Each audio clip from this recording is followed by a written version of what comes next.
Technically और legally एतराज़ात सदर ममलिकत ने लगाए हैं ये मदारिस रजिस्ट्रेशन बिल के ऊपर, वो बिल्कुल दुरुस्त हैं, उसमें कोई गलती नहीं है और बल्कि वो नेशनल सिक्योरिटी से डायरेक्ट जुड़े हुए हैं।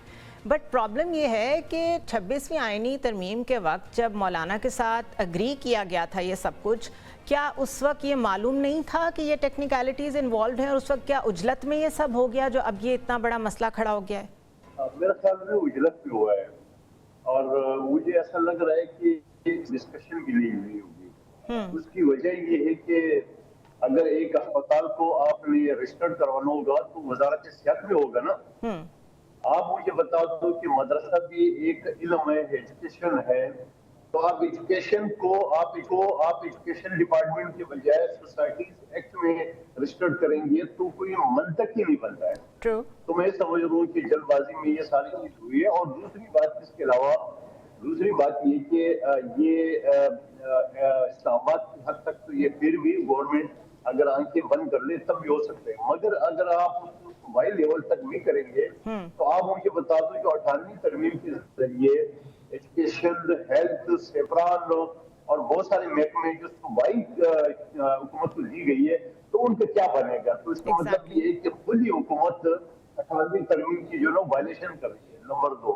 नंबर 3, जो इसमें जो मुखालिफ ग्रुप में नहीं कहूँगा, मतलब एक वो भी एक मदारिस चला रहा है, उनके पास 10 बोर्ड है और मौलाना साहब के पास 3 बता रहे हैं या 5 बोर्ड है।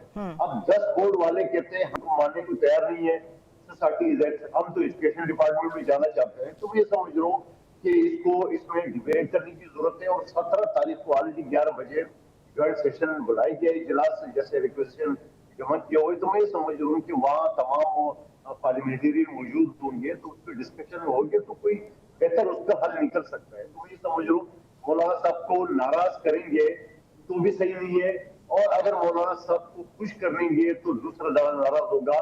और वैसे मेरे हिसाब से एक कानून की तालिब इल्म से आप एक रिवाज गलत कायम करेंगे, यानी कल तो फिर अस्पताल वाले भी खड़े हो जाएंगे, हमने वजारत सेहत में भी रजिस्टर्ड होना है, हमने जाएगी आप इकोनॉमिक्स में रजिस्टर्ड करा दे। इकोनॉमिक्स जो हर कोई अपनी मर्जी करेगा ना, जिस तरफ मर्जी चीज़ों को ले जाए। लेकिन ब्रिगेडियर हारिस, ये क्वेश्चन तो बिल्कुल मेरे ख्याल है कंसिडर भी नहीं हो सकता जिस ऑटोनॉमी की मौलाना फजलुर रहमान बात कर रहे हैं ओवर द मदरसा इशूज़। ये तो हम बड़ी मुश्किल से मदरसा रिफॉर्म्स में यहाँ तक पहुँचे थे। There is a history behind it. FATF में भी हम रह चुके हैं, ग्रे लिस्ट में। जो एतराज़ात हैं वो बिल्कुल ठीक हैं जो आए हैं सदर ममलिकत की तरफ से, बट द प्रॉब्लम इज कि ये एक पेंडोरा बॉक्स खोल दिया है पॉलिटिशियंस ने आपस में। पता नहीं उस वक्त मैंने पहले भी कहा उजलत में किया, जैसे भी किया है। एक और क्वेश्चन जो मेरे जहन में आ रहा है वो ये कि अगर ये इतना फ्लॉड बिल था, इसमें इतनी टेक्निकलिटीज इन्वॉल्व थी, ये कंट्रोवर्शियल था, तो ये बिल पास कैसे हो गया नेशनल असेंबली और सेनेट से? मुझे तो यही समझ नहीं आ रहा।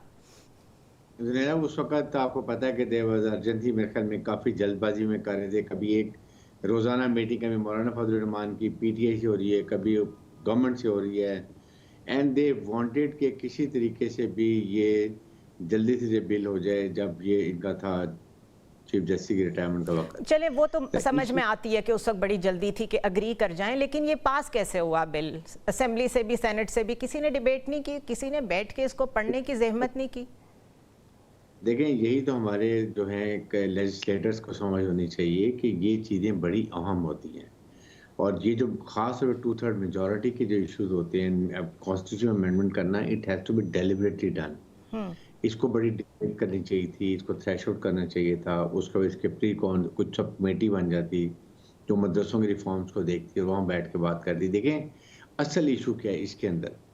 इशू एक तो FATF का इशू बहुत बड़ा है और पाकिस्तान में टेरर फाइनेंसिंग और टेररिज्म की बड़ी हमने कीमत अदा की है, बड़ी मुश्किल से यहाँ तक पहुँचे हैं, अब इसको कैसे रिवर्स करते हैं?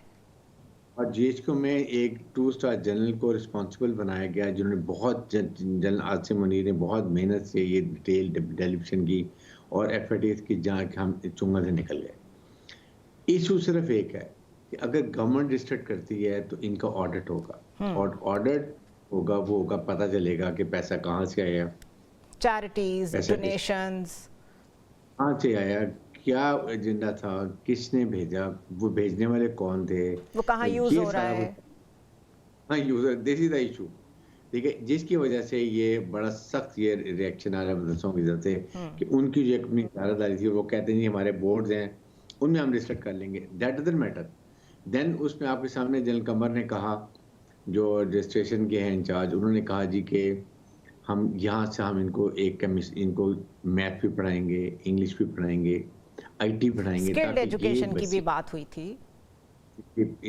ताकि ये बच्चे जब निकलें तो they should have a proper educative training, ताकि ये यहाँ टेक्निकल ट्रेनिंग भी देंगे कि ये कहीं ना कहीं लाइफ में रिलीजन के अलावा भी कर दोनों कर सकें। बड़ी बहुत अच्छी बात है। सोसाइटी की मेन स्ट्रीमिंग की तरफ आ सके, सबसे बड़ी बात। तो ये बच्चों को ब्रेन वॉश हो जाते हैं, उनको एक भाई तुमने जहाद है और फिर जन्नत में हुरे मिलेंगी, ये मिलेंगी, इसके साथ उनका होराइजन, मेंटल होराइजन बढ़ाएं, बच्चों को पढ़ाएं। तो दैट वाज द रीजन कि वो ये बहुत, और ये जो गवर्नमेंट कर रही है ये बहुत ज़रूरी है। और जनरल उस दिन जब जो मदरसा मशाल के मीटिंग थी, उसमें उन्होंने बड़ी क्लियर बात की है कि ये पर्पज़ है। 18,000 बच्चे रजिस्टर्ड हैं, अभी भी तकरीबन जो हैं वो 20 तकरीबन इतने 16,000 के करीब जो है वो अनरजिस्टर्ड